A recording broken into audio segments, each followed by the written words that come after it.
მოგეხსენებათ უფლისწულ ნიკო დადიანის სასახლის სამეჯლისო დარბაზში პერიოდულად სხვადასხვა გამოფენები ეწყობა და ამ გამოფენაში ძირითადად წარმოდგენილია ზუგდიდის მუზეუმის 100 წლოვანი ისტორიის ამსახველი მასალები, ძირითადად ფოტოებისა და ესკიზების სახით. ასევე დამთვალიერებელი იხილავს მუზეუმის დამაარსებლისა და მისი პირველი დირექტორის აკაკი ჭანტურიას ფერწერულ ტილოს, რომელიც ზუგდიდელი მხატვრის დამიანე ჯიჭონაიას მიერ არის შესრულებული. აქ მოსულ სტუმარს შესაძლებლობა აქვს დაათვალიეროს არქეოლოგიური გათხრების შედეგად მოპოვებული მასალები, მძივები, ხელადები, რომელიც აღმოაჩინეს სოფელ ცაიში და სოფელ ერგეტაში და რაც ყველაზე მნიშვნელოვანია, თარიღდება ძველი წელთაღრიცხვით მე-7 საუკუნით.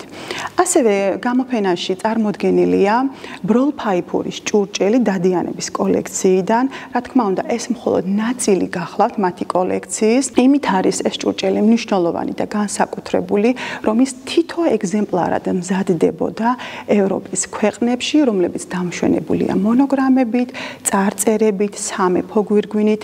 თითოეულ ჭურჭელს აქვს დამღა, რომელიც მიუთითებს თუ რომელ საიმპერატორო სახელოსნოშია დამზადებული ესა თუ ის ჭურჭელი. ეს კონკრეტული ჭურჭელი დამშვენებულია NM მონოგრამითა და სამეფო გვირგვინით და მასზე მიუთითებს, რომ ეს გახლავთ ნიკო მენგრელსკის სახელობის ჭურჭელი და ყოველივე ეს დასტურია იმისა, რომ მუზეუმი დაარსდა სამეგრელოს მთავრის დავით დადიანისა და მისი ოჯახის წევრების ძველ ნივთა საცავ-საგანძურისა და სამეგრელოს ეკლესია-მონასტრებიდან გადმოტანილ ქართულ სიძველეთა ბაზაზე. გამოფენაში ასევე წარმოდგენილია ფერწერული ნამუშევრები თანამედროვე მხატვრების მიერ შესრულებული.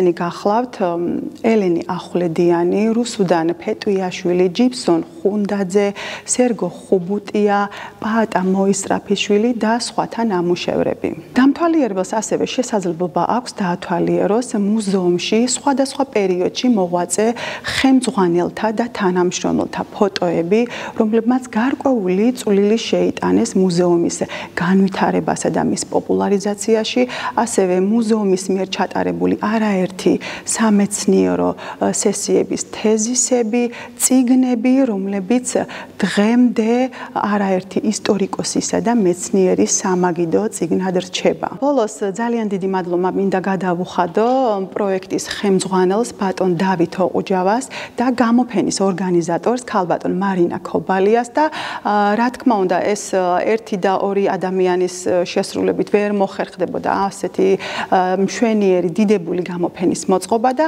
დანარჩენი შემოგვენდებითი ჯგუფის წევრებს ასევე უღრმესი მადლობა.